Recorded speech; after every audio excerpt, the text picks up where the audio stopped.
Je ne crois pas à la vaccination obligatoire pour ce vaccin.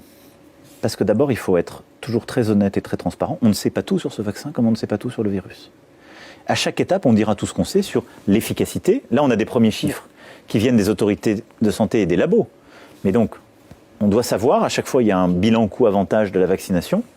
Et après, je crois beaucoup plus au travail de conviction par la transparence qu'à l'obligation. Sur des vaccins auxquels on était très habitués pour les enfants, qu'on fait depuis des décennies, on a décidé la vaccination obligatoire en début de mandat. Ça a été un très gros débat démocratique dans notre pays. Ouais. Et on était avec des vaccins qu'on connaissait par cœur. On avait des décennies de recul. Je pense que c'est contre-productif de rendre le vaccin obligatoire sur des vaccins qu'on connaît mal, sur une pathologie. Mais justement, quand on dit on ne connaît pas tout sur les vaccins, ça peut être aussi quelque part. Moi, je me dis, en tant que citoyen, si on me dit ça, c'est inquiétant. C'est inquiétant quelque part. Est-ce qu'on a tous les éléments aujourd'hui pour rassurer les gens de se dire, bon, là, il n'y a pas. Non, on les a pas. Donc, on a les autorités sanitaires considèrent. Que font les autorités de santé quand elles autorisent un vaccin ou un médicament? Elles regardent deux choses. Elles regardent l'efficacité et la toxicité.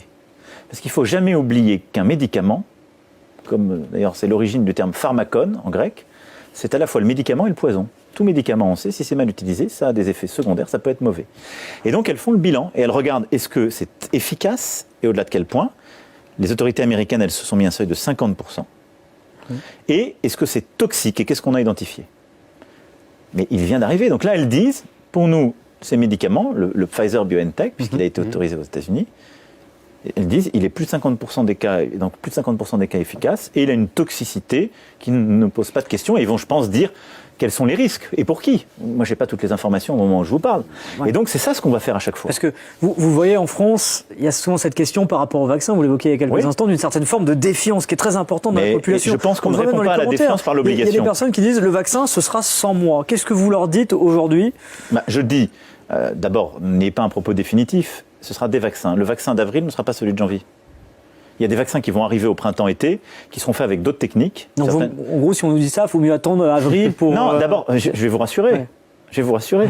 Décembre, janvier, février, ce ne sera pas une liberté. Vous ne pourrez pas aller sonner ou appeler une adresse pour avoir le vaccin. On va être obligé, compte tenu de la faible dose et des priorités, d'aller sur des cibles privilégiées et d'aller d'abord vacciner celles et ceux pour qui il y a un intérêt, celles et ceux pour qui c'est le plus sensible.